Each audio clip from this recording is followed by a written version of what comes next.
Kauwi lang doon ni sir ah. Balik tennis elbow po, magkabila. Magkabila, tennis elbow. Ito, pangalawang beses na niya nagkaroon. Last year, tapos this year. Ito, first time pa lang. Paano siya masakit para sa inyo? Anong position? Anong ginagawa niyo para sumakit? Pag nagbubuhat po, may discomfort siya. Discomfort. Alin niyo mas makaya? Kanan, kaliwa? Ngayon, mas masakit na yung kaliwa. Mas masakit. Dito mas masakit. Okay ka lang. Pag nagbuhat ka ng mga ilang kilo, nararamdaman mo na siya. Kahit mga 1 kilo, nararamdaman mo na agad. Apo.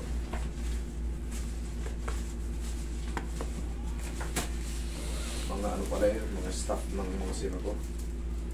Sinong sinito? Yung dalawa. Sino sa mga sinito? Happy. Yung isa kay Pink. Okay, so yan sa...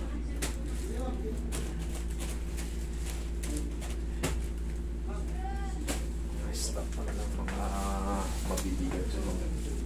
Okay sir, sa galing sir? Sa mga ito po. Makaadir.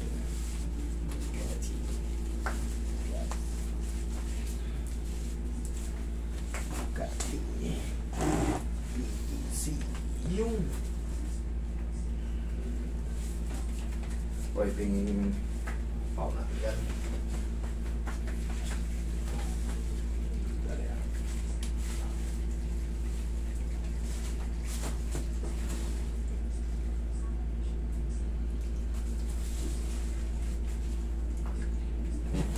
Perfect.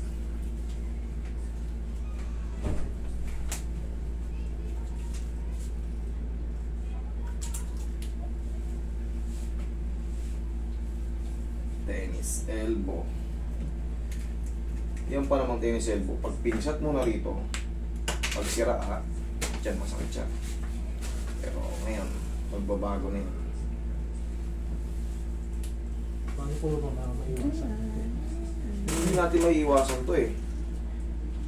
Siyempre sa mga kilos natin yan. Pero yan, pag na-align na yan, matagal na ulit bagong mali yan. Maliban na lang kung talagang mapipilipit kayo.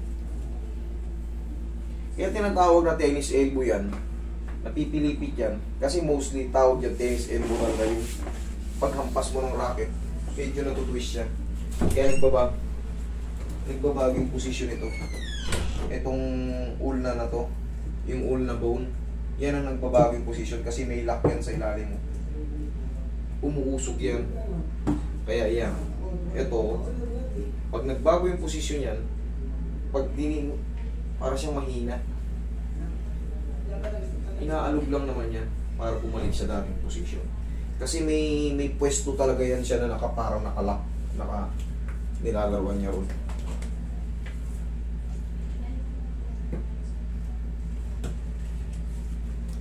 Ulna and radius. Kasi last year po, pinatherapy ko to, hindi rin nawala eh. Tapos, nag-decide na lang akong injection ng steroid. Hindi. Tapos, Hindi, ano kasi, na-research ko, yung, hindi na maganda. yung therapy na ano, kailangan talaga mabago yung posisyon. Kailangan talaga alubin yan o galawin. Pag hindi kasi nabago yung posisyon, pag minasage yan kita dyan o minasage lang kita, nandun pa rin sa loob yung naipit. Kailangan talaga may tumunog yan sa loob. Pag tumunog na yun, bumalik na sa tamang posisyon. Kasi pag therapy, exercises. Abutin mo. Next. Ganun, ikaw rin ang gagawa eh. Ikaw rin ang gagawa.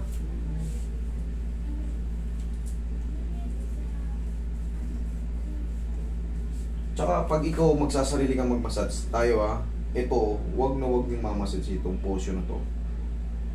Yan. Bakit? Yan. Tingnan mo Pag hinawakan ko yan parang gawin lahat ng masakit to pag minasage to. Kaya yan dinidiinan. Dito lang ang patama niyan sa mga ganito. Check mo na ngayon. Pag aling magbuhat ka ng check mo yung mga binubuhat mo na Medyo nabawasan na ito. Kaya ito, itong left side ngayon medyo masakit. Masakit pa to kaliwa. Pabalik ka.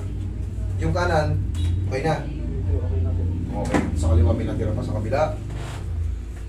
Smasher. Usog pa natin ng konti. Thank you. Yun yung sinasabi.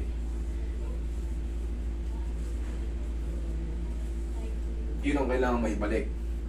Kailangan lumagutok siya. Pag hindi siya lumagutok, tulad nung kanina lumagutok niya siya, ito kulay yung lagutok, ito lakas ngayon. Oh. Buhatin mo ngayon, tignan mo kung ano yung pinagbago.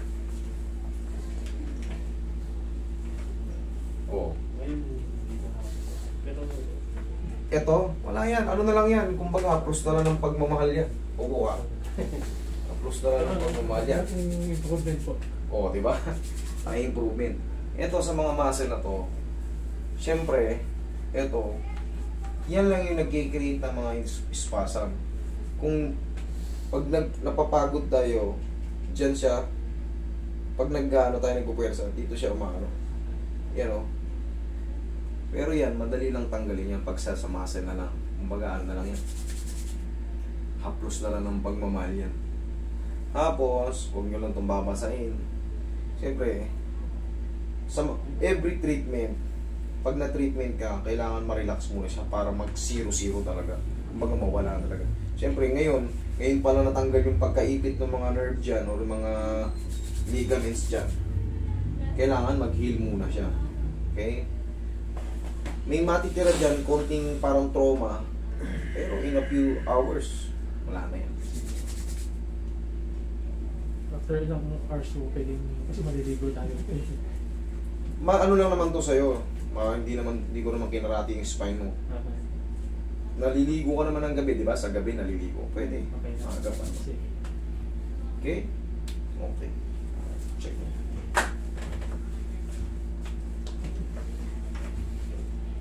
Okay na. Okay. Thank you sir. Huwag mo lang babasahin ha. Yun lang. Pag napahinga pa yan ng mga ilang oras, dire-diretso na yan. Okay? Thank you. Thank you, sir.